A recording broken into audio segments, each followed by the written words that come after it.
Testing, testing.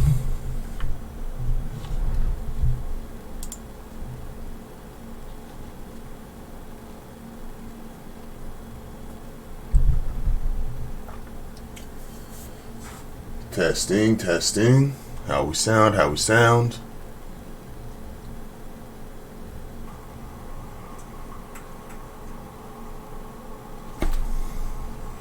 Testing, testing.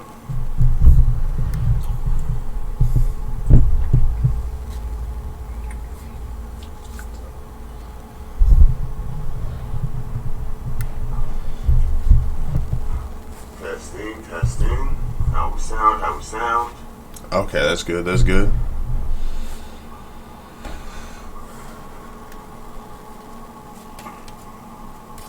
Testing, testing.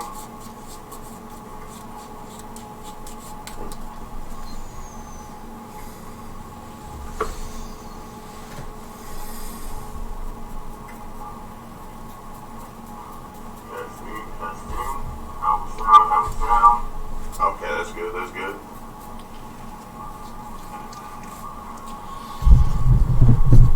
And if I bring it closer.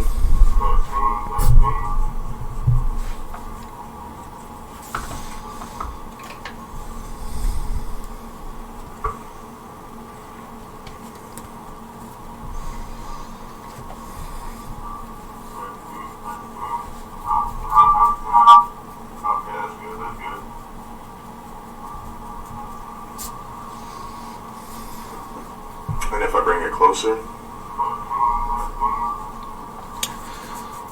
Good morning, good morning, good morning, good morning.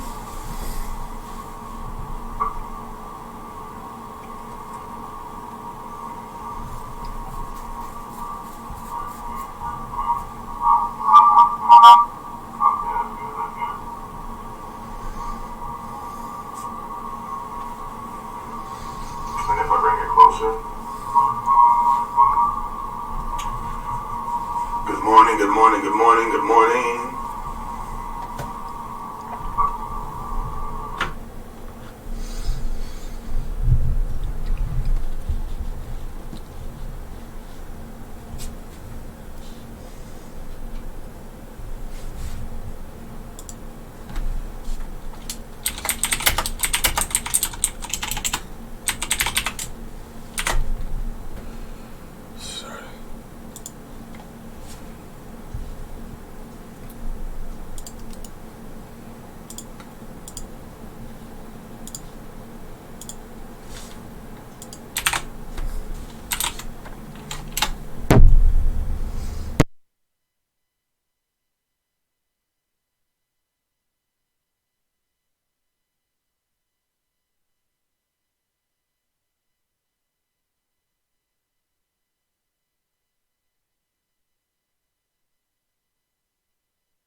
Good morning, welcome to another episode of HardFoul Radio. Hope you're enjoying yourself however you are listening. If you are watching the YouTube live stream, if you are listening on iTunes, Spotify, Anchor, however you listen to podcasts. Appreciate you guys being here this morning. It's a little too loud, give me a second here. But just really glad for all you that are tuning in. Good morning on another episode of HardFoul Radio. We don't want to be that loud. Hold up. Thought we just fixed this. Alright. So, pause. Sorry, microphone malfunction. Just really glad for all you that are tuning in.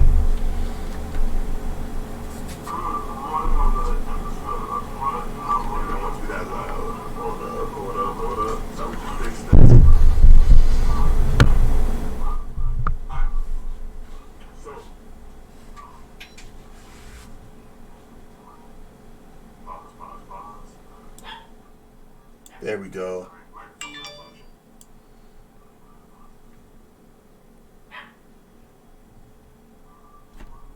think that's actually the volume we want. Sorry, guys.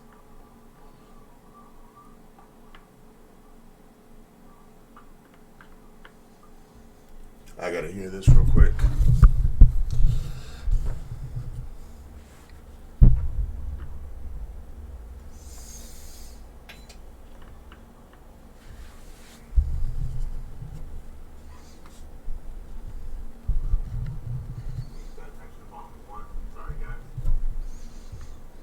Test. Test.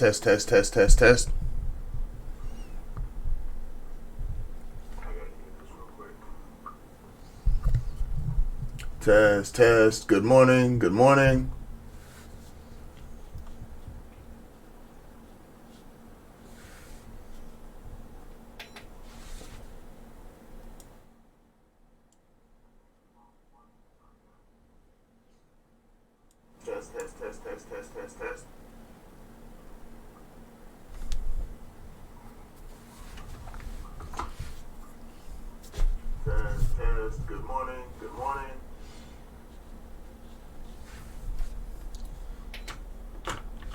All right, looks like we are good now. All right, good morning. Sorry about that. Welcome to the episode of HardFoul Radio. Hope you're enjoying yourself however you are listening, whether it's on iTunes, Anchor, Spotify. If you are watching the YouTube live stream, thank you for being here with us. Really appreciate it. I'll be streaming on Twitch later today as well. You can catch me always on the socials. I talk a lot 9080 on Twitter, HardFoul Network on Instagram, and HardFoul on Facebook. The plan is to be more active. Of course, always have a plan, and then there's reality, but we're working on it. So bear with me, guys.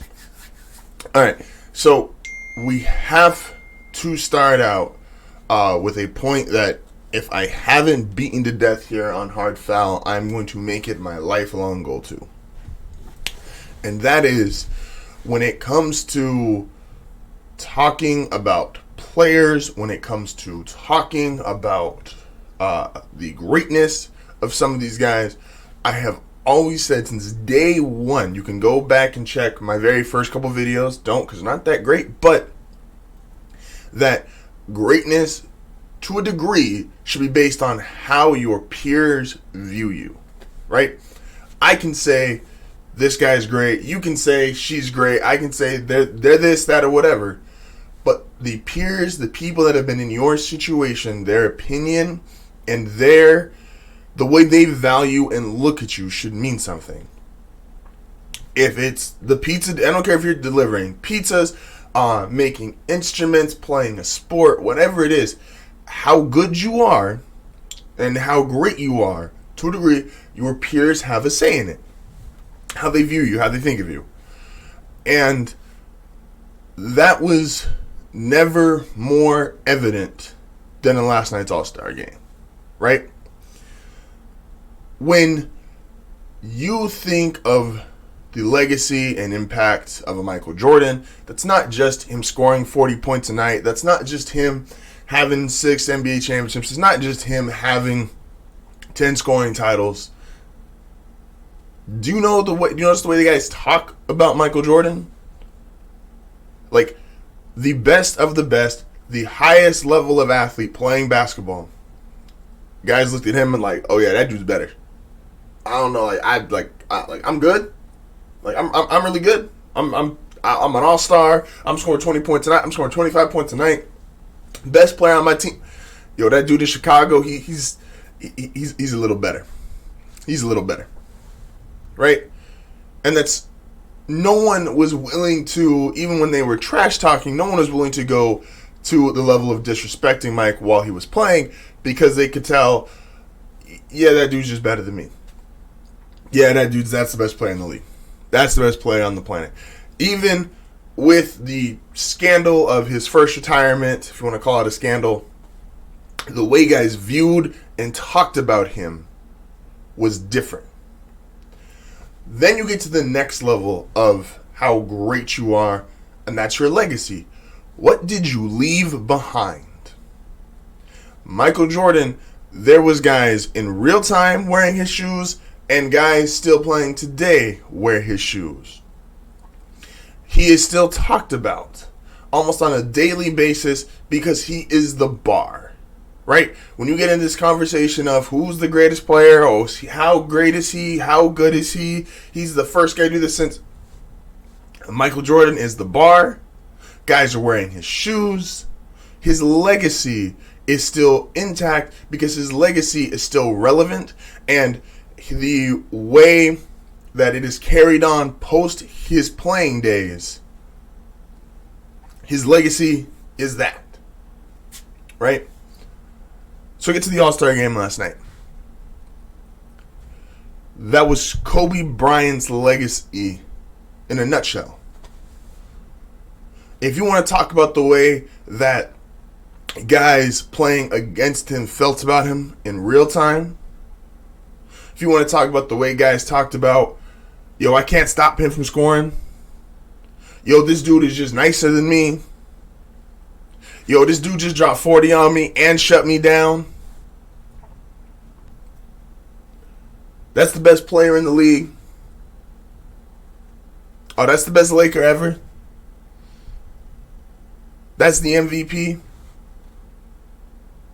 And then you look at how, in real time, that's his greatness. Initially post-playing career, his legacy was, you saw all these former players that would go up and talk about Kobe.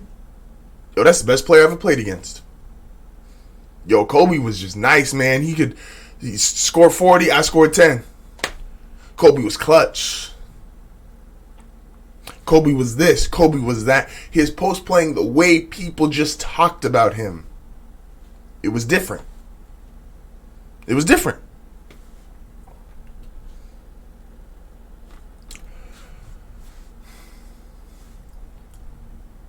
Post this horrible tragedy, the way guys still talk about him and remember him do nothing but add to the legacy of Kobe Bryant. The All-Star game has had a funk for the last decade. Guys just really weren't trying to play that hard. A lot of times, usually, like I remember a couple years ago when the All-Star game was in New Orleans, the Anthony Davis scored like 51 points or whatever it was. He set an All-Star game record, but they were basically just tossing the ball and he was dunking, and everyone was like, hey, it's your hometown, it's your city, go get the MVP, we got you. But there was no real effort, there was no real, it wasn't a game, it was just, hey, no one's really trying out here, go get it. The NBA comes out and says, hey, we're honoring Kobe Bryant all weekend. Not in a sad way, but in a celebration of life way. We're changing the All-Star MVP. That's the Kobe Bryant Award. Did you see the way that guys played last night? Did you see how hard they played? Just the intensity. There was guys arguing calls in an All-Star game. Oh my gosh, they were arguing calls in an All-Star game.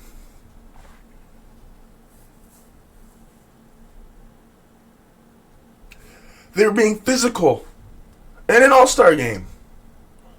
Forget the format, which worked, right? It was every quarter started at 0. Whoever won that quarter got to donate to the charity. And then the fourth quarter was it was the highest score plus 24 was to win. Which the NBA do that every year. Do that every single, like the All-Star weekend belongs to, like that format works. Every year. Do that every year. NBA, do not change that. It works. It was amazing. It was beautiful. Do it.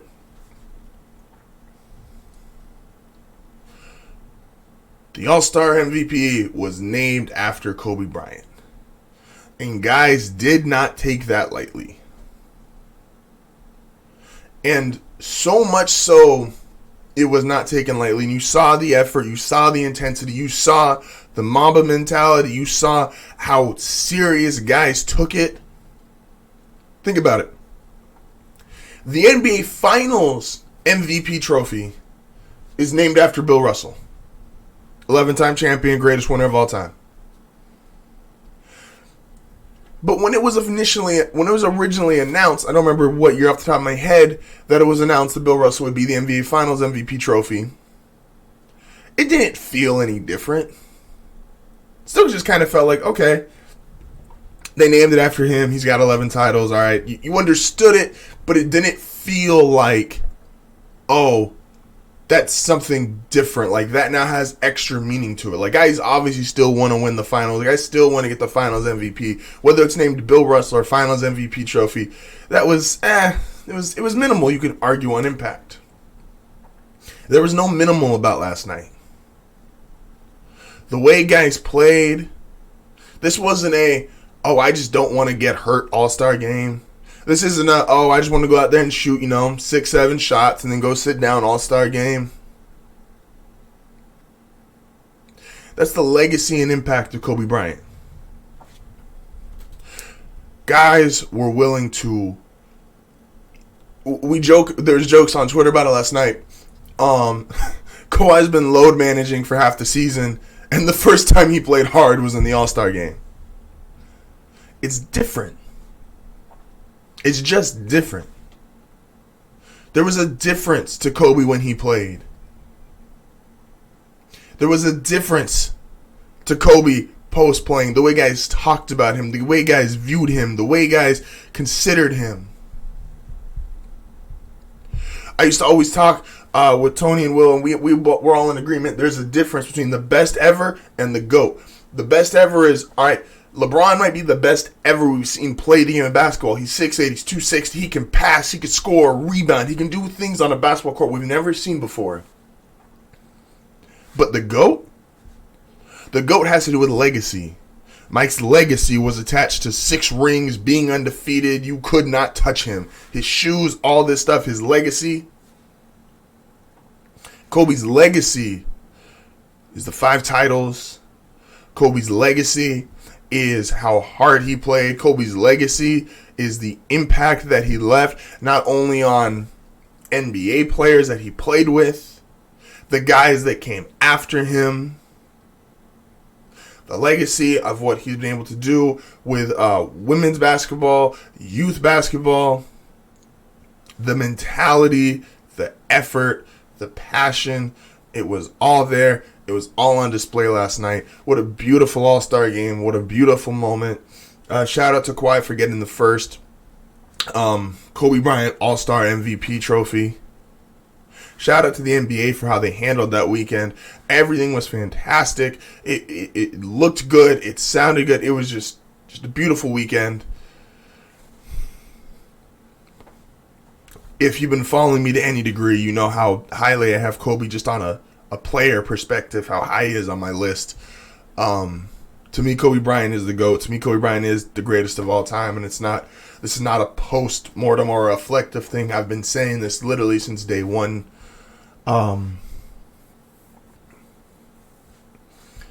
Man, Kobe, we miss you. Gigi, we miss you.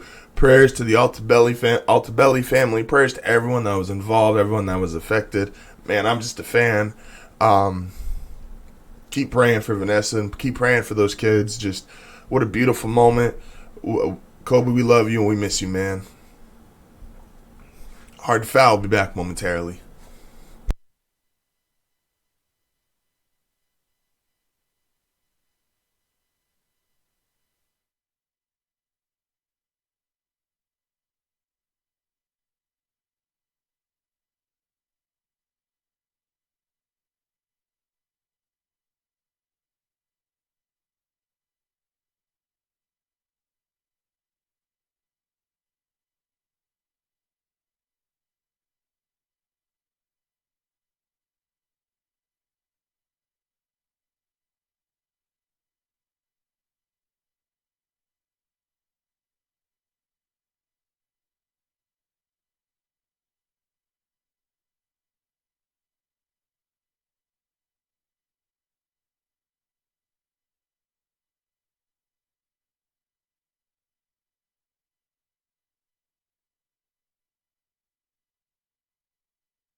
And we're back. So another thing we have to discuss here is impact as a theme of this show, right? In the NBA today, we've heard it a whole bunch. There's a bunch of guys who put up numbers, but don't necessarily make an impact to winning, quote unquote, right? There's been, even though I think it's false, people made that case about D'Angelo Russell this year, that, he was putting up numbers in Golden State, but clearly you saw they weren't winning. Other factors, maybe not having Steph and Clay. Also, D'Angelo Russell did lead the Nets to the playoffs last year. Kyrie's been accused of this without LeBron, so pre and post LeBron, that he puts up numbers but doesn't really contribute to winning. People say this about James Harden. He puts up a lot of numbers, but he hasn't won anything yet. Westbrook, we see it a lot. Guys or fans in the media just don't believe you have an impact on winning just because you have numbers. Like, unless you can show, hey, I put up 20 points a game and I've won a finals, then you don't have impact. Like, we give guys like Andre Iguodala, who's not a 20-point per game scorer anymore, we say he has impact because he wins. Draymond Green, he has impact because he wins, even if he's averaging a triple single. And I think it's an unfair at times because a lot of these guys can only have impact if their team's that good. We all acknowledge, even when LeBron wasn't winning, LeBron had impact. He was just too good. He was one of the two best players in the game. Even before he won a title, and even when he lost against the Warriors, we knew he had impact. Kevin Durant, even before he got to Golden State, we knew he had impact. We didn't know how much necessarily, but we knew he had impact. He was just too good. He was giving you 30 points a night, best scorer in the league. He had impact. Excuse me. But with all that, let's go to a guy who he has not won a title, but he has been every word and has embodied he has embodied the word impactful. And he did it again last night in the All-Star game. And that would be Chris Paul. If you've been following me, Chris Paul is one of my two favorite players in the league. Well, now that list is starting to change up a little bit, just of how exciting the Pelicans have been. And we're going to get into that too. The impact of Chris Paul is undeniable. And in every stage of his career, it's undeniable. Chris Paul took a New Orleans Hornets franchise, never been good, has one playoff memory, debatable, where people would say, oh yeah, that was a good team, oh yeah, that was a great team, oh that was a great moment. And he made a team with, and at the time, these were not highlighted names, but a Tyson Chandler, who was a top pick, but had been moved to several teams and people said couldn't score. David West, who people just said was a good player, not great. Peja Stojakovic, who was a great three-point shooter. Peja just played too early. Peja was great, and if he played in the NBA now, Peja would be considered, probably a top 20 player, being 6'10" and could shoot threes. And then a revolving door at two guard, the Morris Petersons of the world, could go on. And he made them a relevant franchise to the point of peaking at 50 wins, a number 2 seed, almost beating the Spurs in the playoffs. He made them relevant for several years. So much so that the Lakers wanted to acquire Chris Paul, and the world went into shock. And we're like, oh my gosh, Chris Paul and Kobe Bryant are on the same team. It's over. It's over. Then that got vetoed. Chris goes to the Clippers, and he takes the Clippers team, which has never been good, always been the little brother to the Lakers, and the Clippers go on a 5-year run of being, whether you want to say it was a failure because they didn't win a title, they were a huge success. Multiple 50-win seasons, playoff runs, Lob City. The impact is there. Then he gets traded to Houston, And him and James Harden didn't quite mesh. I'm going to take the Chris Paul side of that. There's things about James Harden I'm not a huge fan of. But at the time, James is the better player. He was in his prime. Chris was not in his athletic prime, but still a great player. And he didn't work in Houston. And now he's in OKC. And when he got traded to OKC as part of the Westbrook trade, everybody came into the season and was like, that's it for Chris. It's not looking too good for Chris. Chris is going to a team. The Thunder are going to win, 20 games? They're going to be bad. This team was carried by Westbrook.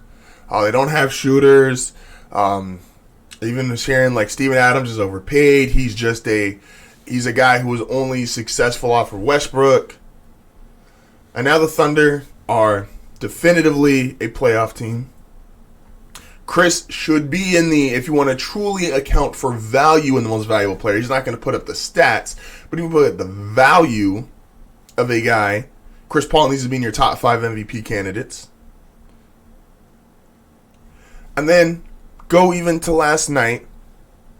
Team Giannis is winning, and we thought Team Giannis was going to get blown out because we kept making jokes. Oh, Giannis wasn't a good drafter. Oh, Giannis didn't put a good team together. LeBron got everybody. LeBron got Harden, Kawhi, Anthony Davis, Russ. Like, what was Giannis thinking? Like, he got everybody. And Giannis had the lead through 3 quarters and won each quarter. And then we get to the 4th quarter. And the only clear difference in the 4th quarter, in terms of players and style of game, is Chris Paul had replaced Luka Doncic. Who Luka is the guy who I really like. And I believe Luka does have some impact. But is Luka more of a, partly due to age and how long he's been in the league, is he still more of a numbers before impact guy? Of course.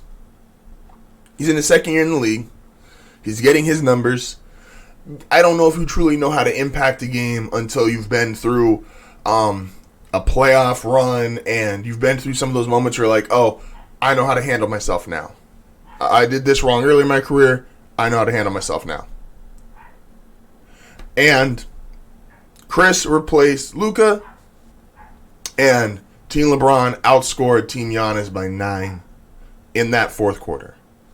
I don't remember Chris's stats off the top of my head. It was I know he had over 20 plus points. But if you just look at the way he played, the intensity, the defense, his decision making, Chris is been an impact player. Just take impact and value since he came into this league, and he is still, even in what most would consider the twilight of his career, even though I don't think he's retiring next year, or I don't think he's going to be washed next year. He has been one of the most impactful guys since he stepped into the league, and we just really need to appreciate that. Chris Paul, one of the most impactful players in the league. Speaking of impact and legacy, I'm sorry. We're going to get to that after our next break, and we're going to be talking about the Astros in terms of impact and legacy, because obviously their impact and legacy is entirely different now with everything that's been going on. But let's talk about Zion here for a second. There was some talk going into the All-Star break. Could Zion catch Ja Morant for Rookie of the Year? Right? And then let's talk about 2 players actually. Let's talk about Zion and let's talk about Jason Tatum. There's a lot of talk. Could Zion catch Ja Morant for Rookie of the Year? Zion's averaging 20 and 8 in his first 10 games, and he's got. They said it was like him, Shaq, and one other player who I'm missing. They're the only players to ever put 20-plus points in 7 of their first 10 or 8 of their first 10, something like that. And then there's Jason Tatum, who has obviously was an all-star, been playing great. And they're like, okay, how great is Jason Tatum? Jason Tatum is now how good of a player? He's a legitimate 20-plus point per game wing who's playing defense, and he's 21, 22 years old. Okay? Here's the difference, though. You just had the Oscars the weekend prior, right? And the Oscars has 2 very clear awards that they give out. which is best player in a starring role, best actor in a starring role, or in a lead, and best actor in a supporting role. And why would they do that? Because there's more pressure on you, and your role is different when you are the lead. You are expected to carry the movie. You are expected to be in every scene, do amazing. Your face, they're trying to sell tickets off you. They're trying to get people in the theaters off you. They're marketing this entire movie around you. You are the lead. You are the star. And that's why I can't give Zion or Jason Tatum, and I can't elevate them yet to where they probably could be based off their talent and performance, because they're not best actor in a leading role. They are both best actor in a supporting role. Take the Rookie of the Year race, for example. Ja Morant is clearly, by far and away, the leader for Rookie of the Year, and it should not go anywhere barring an injury or barring a complete implosion by Memphis. Ja Morant stepped in day one, and he was the man on that team. He's been the starting point guard. He has been the leader. He has been the go-to guy. And he has been on, everyone talks about Zion being on minute restrictions. Ja is still not playing 30 minutes a game yet. So Ja's not on a minute restriction per se, but he's not out there 40 minutes a night and just getting stats off that. Keep that in mind. Zion got to step in, and while yes, he might be the biggest name now, Ingram's the best player. Holiday is the leader. Derek Favors is a huge veteran presence on that team. JJ Redick is a huge veteran presence on that team. Like, there is guys, part of Zion's success is he just fits perfectly. You've got Derek Favors, who's going to play defense and rebound and help make up for the fact, you're 6'6", Favors is 6'10", 6'11". Ingram's a legitimate wing scorer. Holiday can score. Lonzo's been playing great. So he just gets to step in, and he gets to be the high-energy guy. Yes, he's been good on defense. He's been good in the post, showing off the fact, he can score in the post, even being 6'6". And he's done great things. But he's not the guy on that team. Ja Morant has been the guy on his team. Same with Jason Tatum. Jason Tatum's been great. But Kemba Walker is the guy on that team. Kemba's the leader on that team. You could make a case, Jason Tatum is right there with Jaylen Brown. They're both, I could argue, they're both the number 2 on that team. Like, Kemba's clearly the 1A. 1B and 1C, or just the 2, is more up for debate than who's the 1. I know Kemba's the 1. Jason and Jaylen could both arguably be the 2. Jaylen Brown should feel like he got snubbed from the All-Star game. And I don't know who you take out. I think there's a lot of, I'm not saying, not taking away from anybody that made the All-Star game, but he could genuinely feel like he got snubbed. He's been playing great. He's on a winning team. Yeah. But that's why, as great as they've been, they are best actors in a supporting cast, not best actor in a starring role. And that means something. All right, let's hit this really quick, because I don't want to spend too much time on this, because I feel like it's going to get beat to, being around too much, and I'm not going to have more definitive opinions until it's closer to baseball season. But obviously the Houston Astros, what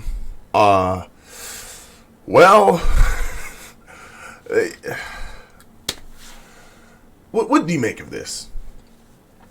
I'm a firm believer. Culture is everything. How you represent yourself is everything, and what you stand on is everything, right?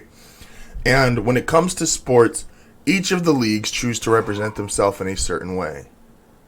And guys benefit off this. The NBA values stars, the NFL values the shield, and baseball values its history. For example, a PED suspension in the NFL, hardly remembered. There's every year there's several guys who get busted for PEDs. They miss games, and it's swept under the rug immediately. No one really brings it back up. In the NBA, guys get busted for it. There's been, suspensions, 30-game suspensions, 40-game suspensions, 10, but it's really never brought back up. In baseball, you do PEDs, they want you banned for life. It's 100 games each time, and then third time's banned, if I remember the rule correctly.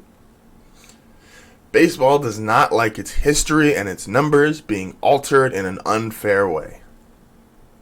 So the Houston Astros, if you think that the bad press or that this is going to stop anytime soon, you got another thing coming. Let's look at that even this way. The Houston Astros, who I think, and one of my bigger videos on the channel is when they got Justin Verlander. I predicted they would get Justin Verlander and predicted they would win the World Series. And I did this before they got Verlander, and I thought it was a match made in heaven. It was going to be great. Go check that out. But and I made that case off of them being so supremely talented, in my opinion. And then this had nothing to do with, no one at the time obviously thought they were cheating or doing stuff with the trash cans. This was just, I thought, Correa, Altuve, a younger Bregman, Gurriel, Springer, Colby Rasmus was there, Verlander was there, Keuchel. I just thought they had so many pieces that it just made sense. I thought they were 1 through 9, the same way the Cubs were the previous year. They're just the most talented team in the league.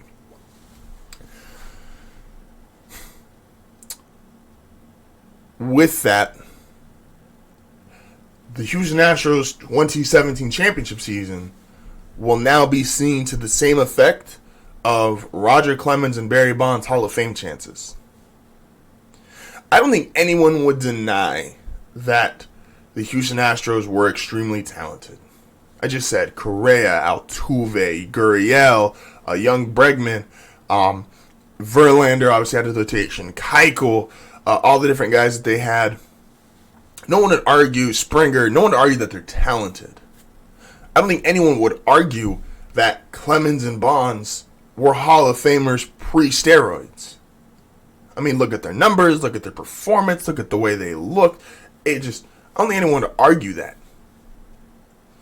But in baseball, once you have one, it's over.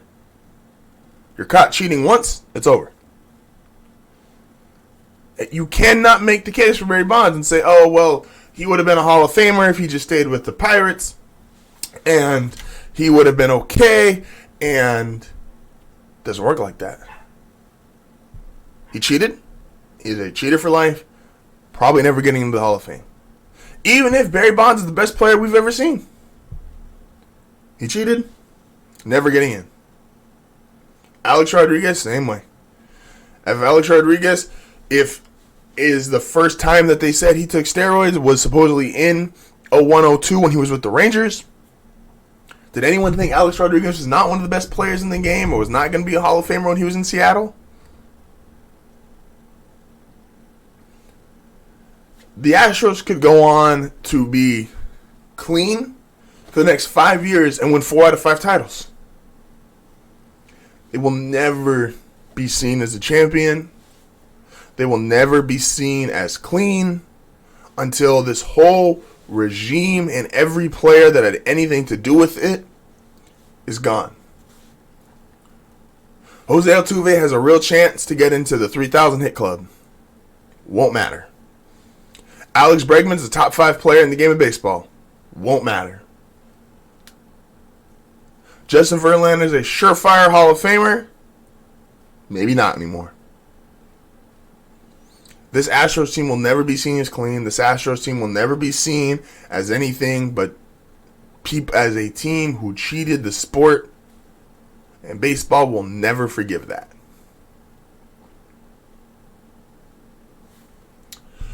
When we come back, something that only I would understand. You are listening to HardFoul Radio. Hope you are enjoying yourself on this wonderful Monday.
Welcome back to another episode of Hard Foul. Hope you're enjoying yourself however you are listening, or if you're here with us on a live stream. Appreciate you. So, Valentine's Day was Friday, and we're late, but beautiful thing about Valentine's Day being on Friday is flowers and chocolate are on sale all week, but that doesn't devalue the actual flowers or chocolate. Flowers are still great, chocolate's still amazing. I ate way too much chocolate, and I bought my girlfriend some flowers. But let's give some sports guys their flowers this week. So instead of something that only I would understand, every day this week we are just going to appreciate some guys, give them their flowers, just brag about them for a little bit, enjoy it. And one of the guys that I think he needs to get his flowers because I think it's going to turn ugly here shortly, is Tom Brady. Tom Brady's a guy who I've said multiple times. As a kid growing up, I didn't like him. I'm a millennial. I grew up watching football in the 2000s, and so of course I hated Tom Brady. He was always beating my team. Even though I'm a Broncos fan and we have a winning record against him, you get my point. Tom Brady has never gotten the respect from, apparently now it's coming out, never really gotten the respect from his coach. Never really got the respect from fans. Never got the admiration that he truly deserved. Because when someone's beating you and someone's winning, you don't want to turn around and be like, that guy's great. He just knocked us out of the playoffs. Tom Brady is the American story of rags to riches. Now, he was never poor to that degree, obviously. But Tom was a 6th-round draft pick. Tom was never supposed to be a starter in the league. If Drew Bledsoe doesn't get hurt, we never hear of Tom Brady. Never hear of him. He goes on to get to 9 Super Bowls, 6 Super Bowl championships, several NFL records, every Patriots record you could think of. The greatest quarterback, one of the greatest players you've ever seen in the game of football. And he has done it really without being appreciated the way that he should have been. Mike was appreciated in real time. Mike was appreciated winning all those titles, scoring all those points. Mike was loved. Mike was the most popular person on the planet. Jerry Rice was celebrated when he was playing. Won titles, had all those records. In baseball, Mike Trout is celebrated. A lot of these guys, that Cubs team in 2016 was celebrated. These Dodgers teams have been celebrated. There's guys who are great. Derek Jeter, those Yankees teams, Rivera, they were celebrated in real time. Tom's the only guy, it feels like, to be that great on that level that has not truly been celebrated in real time. So we need to give Tom Brady his flowers. As I said, 9 times he's gone to the Super Bowl. 6-time Super Bowl champ. The greatest quarterback of 2 decades. The greatest quarterback we've ever seen. The most accomplished quarterback we've ever seen. Has done it with a revolving door of receivers, tight ends, running backs. Coaches that may or may not have liked him to the degree that we thought they did. Tom is a living legend. Tom is just someone we really need to appreciate because we're never seeing this again. Just the team aspect of I'm willing to take less money. Cowboy fans, you're about to experience this. I was saying all year, Dak needs to follow Tom Brady's model. He's got the talent. He's got the players around him. Take a $20 million deal. You can win 3 or 4 Super Bowls in Dallas with the talent they have now. Now Dak's going on radio shows saying, I think I'm a $40 million guy. And Dak might never get more than a couple playoff wins throughout his career. So for Tom to be willing to sacrifice for his team so that the fans can see a quality product every single year, The fans can see, New England fans can see a Super Bowl winning team, Super Bowl winning caliber team every year. Tom is a one of a kind.